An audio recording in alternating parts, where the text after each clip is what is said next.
Hello, everyone.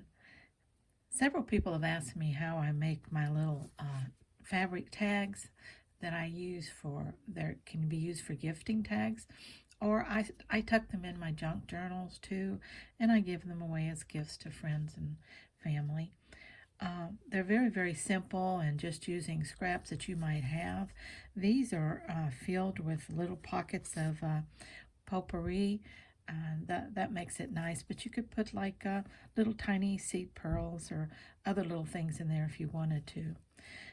What I start with is just some uh, fabrics, just little swatches of fabric that I might have, and some little bit of sheer fabric of some kind that I'm going to cut up. And so anything like that you have around, you can use that. Here are some things that I've gotten ready.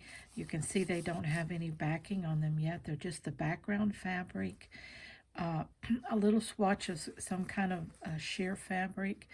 And what I do after I cut it is I put that on there and I sew around the edge and the bottom so that I can put the potpourri in there. And then I just take a little tiny swatch of fabric and sew it across to close off the top so the potpourri can't come out, as you can see.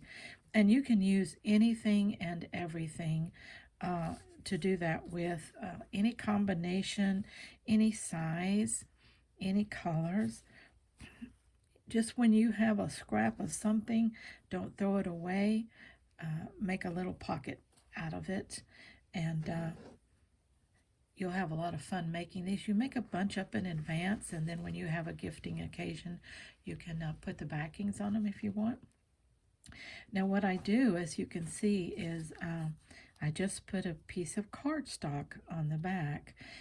For instance, um, let's say this one here, and I would take it and I would put the cardstock on the back, and then I would take it to my machine and I would sew it.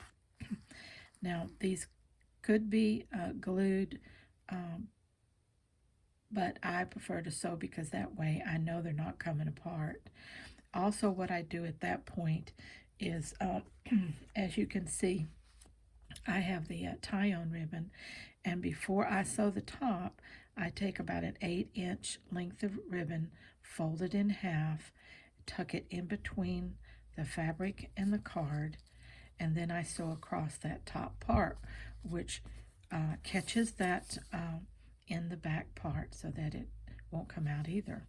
And so you have this tie. So it's really very, very simple. Just use what you have.